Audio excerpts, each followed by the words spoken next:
మాకు చిన్నప్పటి నుంచి పెద్ద మామయ్యగా మేము గుర్తుపరుచుకునే వ్యక్తి. తమ్ముడు నిషా గారు చిన్న మామయ్య మాకు. మామయ్య ఇద్దరును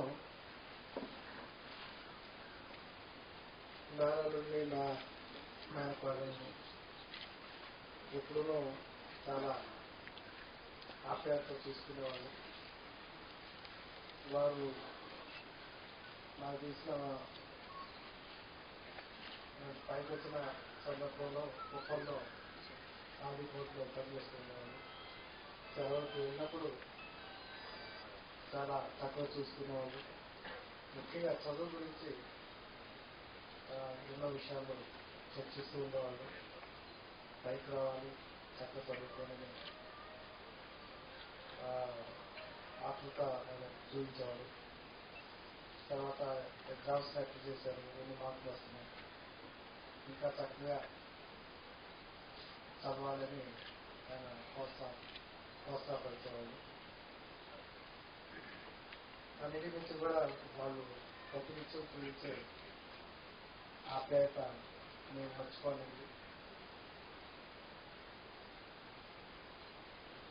ముఖ్యంగా మమ్మల్ని పెరిగే సమయంలో ఇటు చదువు విషయంలోనూ కెరీర్ విషయంలోనూ ఒక మంచి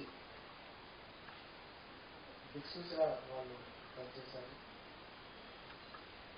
ముఖ్యంగా వారు చూపించిన ఆప్యాయత మరవలేదు. అప్పట్లో మా కుటుంబాల్లో ఒక గవర్నమెంట్ జాబ్ చేసే వ్యక్తుల్లో చాలా తక్కువ మంది ఉన్నారు. వాళ్ళలో పెద్దమాన ఖచ్చితంగా ఉన్నారు. సో వారి స్ఫూర్తితో మేము ఈ రకంగా ఎదిగి పైకి వచ్చామని భావిస్తున్నాము.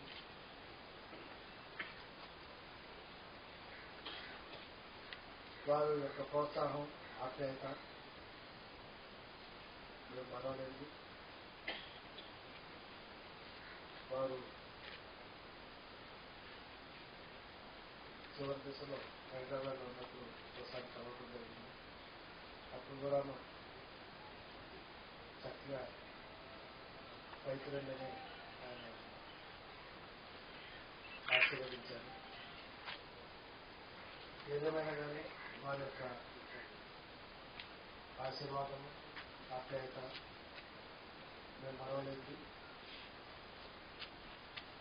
సుమారు 2 సంవత్సరాలు వారు చక్కగా జీవించి అందరినీ ప్రేరేపించారు, మంచి స్ఫూర్తి ఇచ్చారు. మీరు ఇలా అవటం అనేది కుటుంబానికి పెద్ద లోటు. కుటుంబ సభ్యులు ముఖ్యంగా అక్కయ్య జ్ఞానప్రసన్న, మన తాతలు, రాణి, మనవళ్ళు, మనవరాలు వారందరికీ ఈ సందర్భంగా దేవుడు ఓదార్పులను కోరుకుంటూ వచ్చిన వారందరినీ తీసుకుదేవుడు ఆశీర్వదించాలని కోరుకుంటూ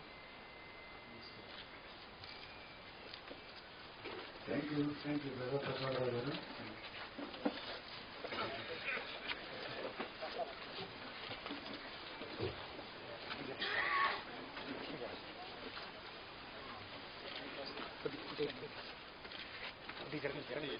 దయచేసి ఎక్కడ వారు అక్కడ కూర్చోవలసిందిగా మనం చేస్తున్నాం.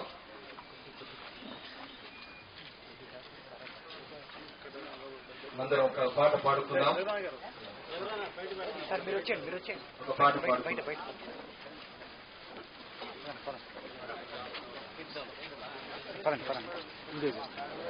ముందుకు చేస్తాను వీడియో చేస్తాను. పర్సనల్ వీడియో ఏం కాదు, పర్సనల్.